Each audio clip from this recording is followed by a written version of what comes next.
Hello class. Welcome back to the channel Prince Commerce classes. अब हम general entry के नए टॉपिक जीएसटी पे बात करते हैं। जीएसटी का मतलब होता है गुड्स एंड सर्विस टैक्स। जब हम गुड्स को परचेज करते हैं या हम गुड्स को सेल करते हैं तो उस केस में हमें जीएसटी या तो पे करना पड़ता है या हम कस्टमर से जीएसटी रिसीव करते हैं। तो सबसे पहले हम बात करते हैं जो जीएसटी है लगता कब कब है और कैसे कैसे है। जीएसटी दो तरह की ट्रांजैक्शंस पे लगता है, इंट्रा स्टेट ट्रांजैक्शंस और inter state transactions. Intra state का मतलब होता है वो ट्रांजैक्शन जो with in the boundaries of one state होती है। एक स्टेट के अंदर अंदर खरीदने वाला और बेचने वाला अगर दोनों कोई ट्रांजैक्शन करते हैं तो उसको बोला जाता है intra state transaction. For example, खरीदने वाला भी राजस्थान का, बेचने वाला भी राजस्थान का। जब दोनों पार्टीज सेम स्टेट से होती हैं, with in the boundaries of one state है, तो उनके बीच में अगर कोई ट्रांजैक्शन होती है उस ट्रांजैक्शन को बोला जाता है intra state transaction. Any transaction with in the boundaries of one state. अगर दोनों पार्टीज राजस्थान से हैं, खरीदने वाला भी राजस्थान का, बेचने वाला भी राजस्थान का, उनके बीच में अगर कोई ट्रांजैक्शन है तो वो इंट्रा स्टेट ट्रांजैक्शन है। Inter state transaction, transaction beyond the boundaries of one state. For example, अगर बेचने वाला हरियाणा से और खरीदने वाला राजस्थान, तो दोनों अलग अलग स्टेट से हो गए, तो ऐसी ट्रांजैक्शन को बोला जाता है inter state transaction. Intra state में एक स्टेट होती है, इंटर स्टेट में दो स्टेट्स होती हैं। क्लियर? अब हम बात करते हैं इंट्रा स्टेट ट्रांजैक्शन की। इंट्रा स्टेट, जब दो स्टेट दोनों खरीदने वाले और बेचने वाले एक ही स्टेट पे होते हैं तब दो तरह के जीएसटी लगते हैं, सीजीएसटी और SGST. Central goods and service tax, state goods and service tax. तो जब transaction with in one state होगा तो जीएसटी और एसजीएसटी दोनों लगेंगे। फॉर एग्जांपल, अगर 18% का जीएसटी रेट है ना, तो 9% उसमें सीजीएसटी होगा, 9% एसजीएसटी होगा। दोनों का इक्वल प्रोपोर्शन होता है। अगर 9% का जीएसटी रेट है तो 4.5 सीजीएसटी में जाएगा, 4.5 एसजीएसटी में जाएगा। मतलब दो तरह के जीएसटी लगेंगे, सीजीएसटी और एसजीएसटी दोनों आधे आधे लगेंगे। इंटर स्टेट में सिर्फ और सिर्फ आईजीएसटी लगता है। इंटर स्टेट में जब दो स्टेट्स इन्वॉल्व हो जाती हैं तब सिर्फ आईजीएसटी लगता है, integrated goods and service tax. IGST की फुल फॉर्म है integrated goods and service tax. अब tax on purchase of goods की बात करते हैं। जब कोई पार्टी गुड्स को परचेज करती है, जब हम गुड्स को खरीदते हैं, फॉर एग्जाम्पल, मैं आज 1 लाख के गुड्स खरीद रहा हूँ। अगर गुड्स खरीद रहा हूँ तो मैं पेमेंट करूंगा गुड्स की। गुड्स की पेमेंट के साथ साथ मुझे टैक्स की पेमेंट, जीएसटी की पेमेंट करनी पड़ेगी। तो जब हम गुड्स को खरीदते हैं, when a party purchase goods, they pay tax, हम टैक्स पे करते हैं, चाहे वो एसजीएसटी है, सीजीएसटी है या आईजीएसटी होती है। अब मैंने गुड्स को परचेज किया तो जीएसटी पे किया। उस जीएसटी पेड का मैं इनपुट ले सकता हूँ। इनपुट लेने का मतलब होता है कि वो जीएसटी मैं सरकार को बोलूंगा कि मुझे दे दो, उसका मैं इनपुट ले सकता हूँ।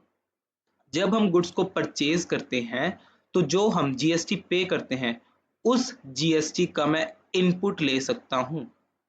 उस जीएसटी पेड को मैं सरकार से वापस ले सकता हूँ, क्योंकि जो जीएसटी होता है वो अल्टीमेट कंज्यूमर पे लगता है और हमने गुड्स परचेज किए हैं बेचने के लिए। हम अल्टीमेट कंज्यूमर नहीं है, तो इसलिए जो मैंने जीएसटी अभी पे किया ना, वो मैं सरकार से वापस मांगूंगा, उसका मैं इनपुट ले सकता हूँ। सरकार से मैं क्या ले सकता हूँ, गवर्नमेंट से क्या ले सकता हूँ, इनपुट ले सकता हूँ। It input means they can collect the tax paid amount from the government. Input का मतलब है कि जो मैंने अभी टैक्स पे किया, इस टैक्स को मैं गवर्नमेंट से कलेक्ट कर सकता हूँ, गवर्नमेंट से वापस ले सकता हूँ। So the tax paid on purchase of goods is an asset from the firm।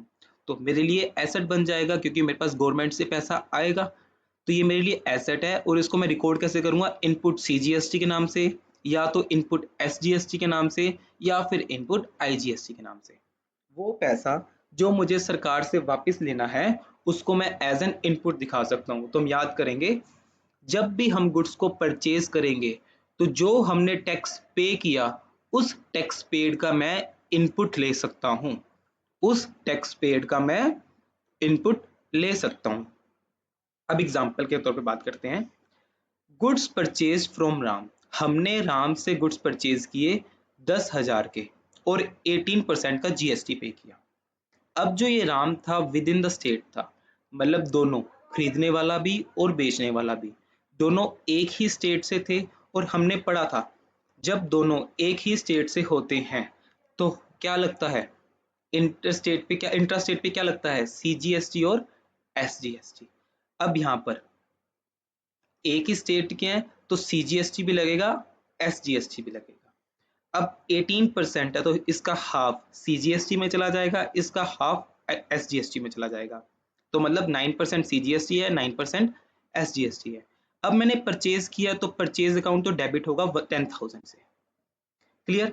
अब मैंने 18% जीएसटी पे किया ना, तो इस जीएसटी का मैं क्या ले सकता हूँ, इनपुट। और इनपुट मेरे लिए क्या होता है, एसेट।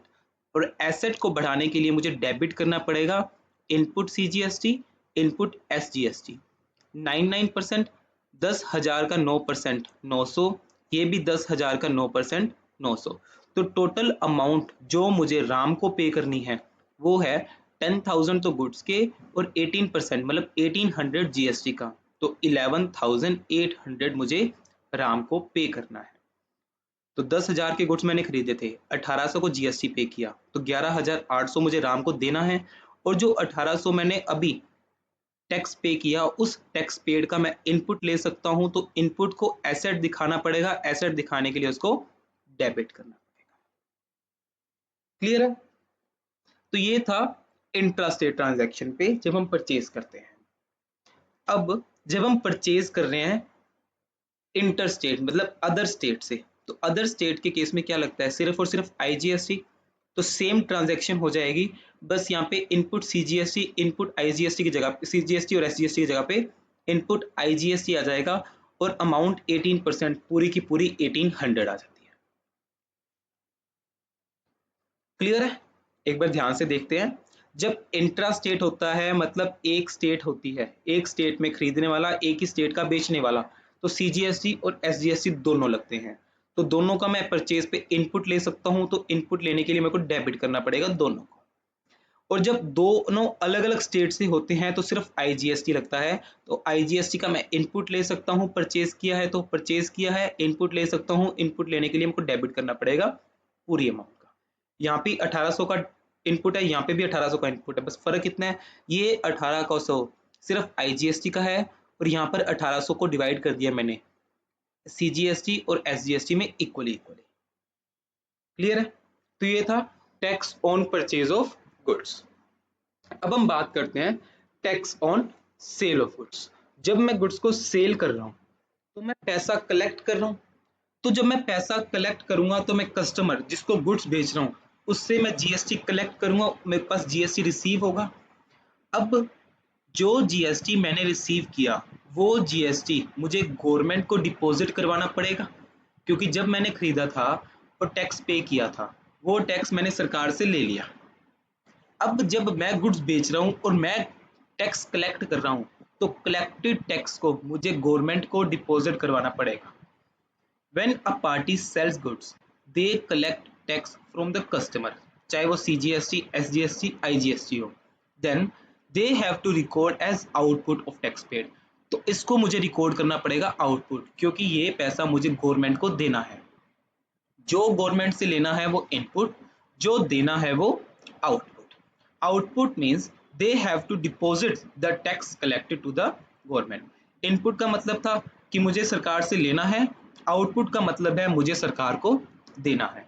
मैंने कस्टमर से ले लिया, अब कस्टमर से जो टैक्स मैंने लिया उस टैक्स को मुझे गवर्नमेंट को डिपॉजिट करवाना पड़ेगा, इसलिए ये मेरे लिए लायबिलिटी बच जाएगी।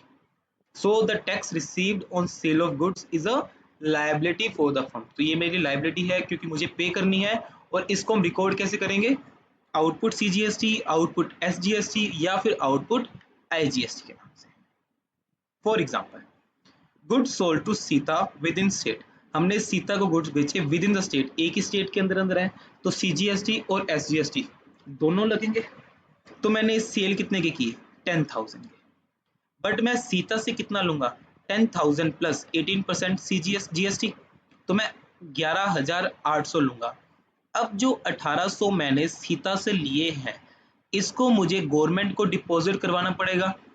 तो यहाँ पे GST दो तरह का लगेगा, CGST और SGST, दोनों इक्वल अमाउंट 900 900, और ये पैसा मुझे गवर्नमेंट को डिपॉजिट करवाना है, लायबिलिटी बढ़ानी है। तो लायबिलिटी बढ़ाने के लिए आपको क्रेडिट करना पड़ता है आउटपुट CGST और आउटपुट SGST के नाम से।